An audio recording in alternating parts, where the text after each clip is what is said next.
Hi friends, welcome to it's me Lakshmi. Last time నేను చెప్పాను కదండి, నేను మైరాకి స్టిచ్ చేసిన డ్రెస్ ఎంత ప్రైస్ కి మీరు బయట కొంటారు చెప్పమని. సో మీలో చాలా మంది కూడా రెస్పాండ్ అయ్యారు, అంటే ఎక్కువ మంది కాదు బట్ అయ్యారు. అయిన వాళ్ళ వరకు ఏమేమి ప్రైజెస్ చెప్పారో వాటిని కన్సిడర్ చేసి నేను చెప్తాను. అయిన ప్రైజెస్ లో లీస్ట్ వచ్చి 400 అనమాట. సో 400 రూపీస్ ప్రైస్ మీరు చెప్పారు కాబట్టి వెనక ఉన్న లాజిక్ కూడా నేను చెప్తాను చూడండి. ఆ డ్రెస్ మేక్ చేయడానికి నేను యూస్ చేసిన ఫ్యాబ్రిక్ వచ్చి టోటల్ 2 మీటర్స్ అండి. 2 మీటర్స్ ఫ్యాబ్రిక్ లో ఈచ్ 1 మీటర్ వచ్చి నేను 100 రూపీస్ కే తీసుకున్నాను. అది వచ్చి రేయాన్ ఫ్యాబ్రిక్ అనమాట. నేనేం చీటింగ్ మీటింగ్ చేయట్లేదు, ఇక్కడ మీకు క్లిప్ కూడా చూపిస్తాను ఎంతకు తీసుకున్నాను ఏంటి అని. అండ్ 2 మీటర్స్ ఫ్యాబ్రిక్ తో నా కంప్లీట్ డ్రెస్ అయితే రెడీ అయిపోయింది. అండ్ ఇంకా పైన థ్రెడ్స్ అంటారా, మహా అయితే గట్టిగా ఒక దారం బత్తి కూడా పట్టలేదు నాకు. సిల్క్ థ్రెడ్ అయినా అంతే, అదైనా అంతే.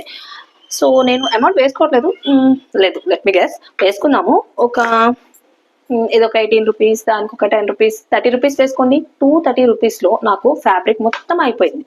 సో మెటీరియల్ కాస్ట్ కాకుండా పైన పడిన అమౌంట్ మొత్తం కూడా ఎఫర్ట్స్ కి మీరు నాకు ఇచ్చారనమాట. అంటే 70% వర్క్ మొత్తం కూడా నేను మిషన్స్ మీద చేశాను. హ్యూమన్ ఎఫర్ట్ అయితే పెద్దగా ఏం అవసరం లేదు, మిషన్ చేసుకుంటే వెళ్ళిపోయింది. నేను జస్ట్ గైడెన్స్ ఇచ్చాను దానికి. సో దానికి మీరు అంత ఛార్జ్ చేసేటప్పుడు 100% హ్యూమన్ వర్క్ ఉన్న థ్రెడ్ బ్యాంగిల్స్ కి మీరు ఎంత ఛార్జ్ చేయొచ్చు ఎఫర్ట్స్ కి ఆలోచించండి. సో మీరు నన్ను ఎప్పుడు అడుగుతూ ఉంటారు కదా, మాకు ప్రైస్ చెప్పండి ప్రైస్ చెప్పండి ప్రైస్ చెప్పండి అని. నేను ప్రైస్ అందుకే చెప్పానండి, ఎందుకంటే ఎఫర్ట్స్ కి పెట్టే ఏదైతే అమౌంట్ ఉంటుందో దాన్ని బయ్యర్ చాలా చీప్ గా చూస్తారు. ఎందుకంటే దానికి వాల్యూ ఉండదు.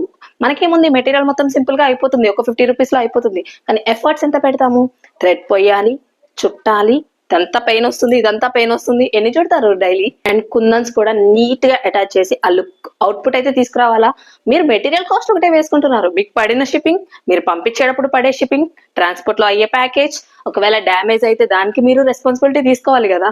అవ్వకుండా పంపించాలి అంటే కాస్ట్ అవుతుంది కదా. సో అవన్నీ ఎక్కడికి పోతున్నాయి.